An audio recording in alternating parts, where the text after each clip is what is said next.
when we are skiing and achieving edge angulation, some of that edge angulation is achieved through the movement in our ball and socket joints of our hips. So as the knees come over, the femur, the bone here inside your hip is working to move that knee over and get some edge angulation below you. So my hip isn't actually moving, but it's the ball and socket joint in that hip.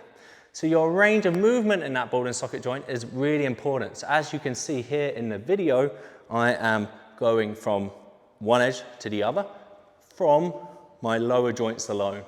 I'm not moving my hip. Instead, it's more the ball and socket joint within my hip. Now here is a really good exercise to improve that range of motion that you may have. So we're going to come down to sitting on our butt, one leg out in front, one knee out to the side, weight on your hands behind you.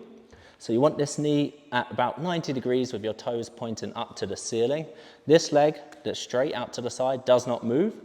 And you're gonna move the inside of your knee down towards the mat and then back up.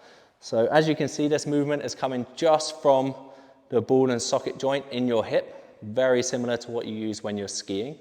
So it's super relevant to feel when you're on your skis. And if you feel that you can go all the way down with that knee, then you can do it. And over time, this movement will improve.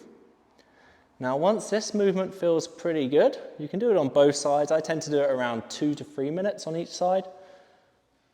And then you can go with both knees at around 90 degrees, feet nice and wide, toes pointing up to the sky, weight on your hands again.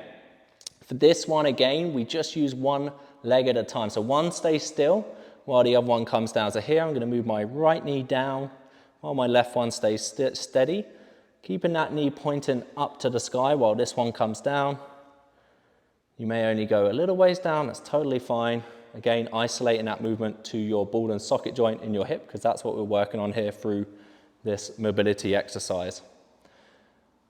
And if this feels pretty comfortable, then you can bring that knee all the way down to the mat.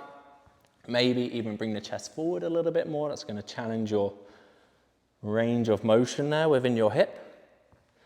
Just going side to side, alternating. Again, I do between 2 and 3 minutes for this one. And if this feels easy, then you can do it with your hands off the floor, and that's going to add a real challenge in your core, but also in your mobility in the hip.